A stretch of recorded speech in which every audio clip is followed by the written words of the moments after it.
Buenas tardes, profesor. Voy a hablar sobre el video número 2, que es el de cómo trabaja un motor de corriente, bueno, corriente directa, pero motor shunt, que se le conoce, o motor con derivación.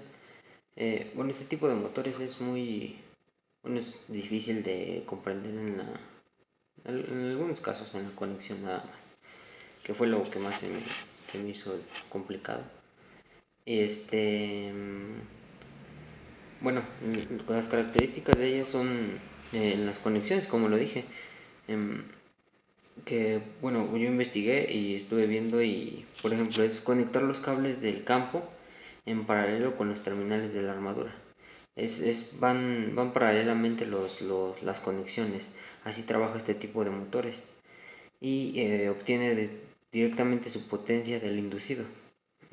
Esto es coordinado con la conexión que tienen este tipo de motores. Y bueno, el par en este tipo de motores, el par que yo estoy investigando, porque en realidad no hay mucha información. De hecho, en el video que nos envió profesor, no viene muy claro como tal el, las características o tal. Solo se puede decir que es la teoría, como lo dice el video. Y bueno, el par puede ser utilizado donde se requiera una respuesta estable y de par constante. Bueno, lo que quiere decir es que sea, que sea de trabajo constante, se puede decir, y que el arranque del par motor es menor, siempre es menor. En el caso del anterior, que era el motor de corriente directa, el par al arranque siempre era mayor, era se sentía, por ejemplo, se sentía al arrancar un par mayor que en este. Entonces en este el par es un poco menor. Quiere decir que le cuesta un poco más de trabajo. Pero bueno, utilizamos donde se requiere una respuesta. Bueno, de arranque constante se puede decir que va coordinado con la velocidad, como ya lo dijimos. Y pues este motor también trabaja para un rango de velocidades amplio. O sea, quiere decir que trabaja a velocidades un poco eh, aceptables, se puede decir, pero a un par un poco bajo. Entonces, esto es lo que podría ser una desventaja, por así decirlo. Eh, bueno, ¿y qué tipos de control se aplican para la inversión? ¿Qué tipos de control se aplican en estos motores?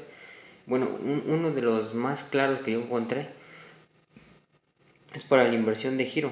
Y para la inversión de giro en algunos motores es un poco complicado porque eh, en las conexiones para el control de motores sí se tienen que hacer diversas conexiones y coordinar con electrónica de potencia, y pues son un poco más. Pero en este es ofrece más facilidad para aplicarlo en el cambio de giro. Y bueno, también investigué y puede ser para distintos rangos de velocidades. Es decir, que por ejemplo puede trabajar a distintas velocidades y la velocidad puede ser constante. Y como ya lo dijimos, a un par un poco menor, pero la velocidad es aceptable.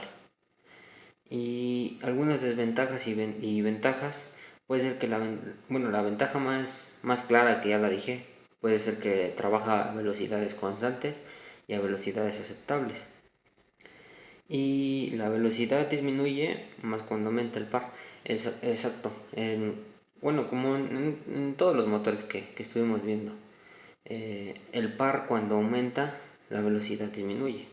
Es cuando le cargas una fuerza a tu motor, la, la, la velocidad va a disminuir. Y esto es normal, en todos los motores pasa.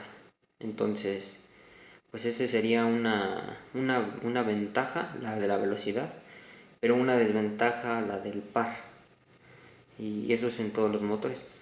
Otra sería, bueno, se desarrolla un poco menor, como lo dije, al arranque. Al arranque el par es un poco menor que el del motor en corriente directa. Entonces, pues no es tanto un problema, sino que solamente es al arranque y después su par es un poco más constante y su velocidad es constante. Entonces este motor sí puede ofrecer una eficiencia buena, pero con un par un poco menor. Y bueno, en conclusión, pues este motor se me hace un poco, bueno, ineficiente comparado con otros, pero en control, pues se puede aprovechar de distintas maneras. Y, y pues creo que en cuestión del par, como ya lo dijimos, a lo mejor puede ser desventaja, pero pues se puede aprovechar disponiéndole a lo mejor electrónica de potencia, poniéndole transistores para ampliar su potencia, poniéndolo inversión de giro, de paro, pues distintas cosas, ¿no?, que se podrían hacer con este tipo de motores. Y, y pues creo que es la única manera que se puede aprovechar.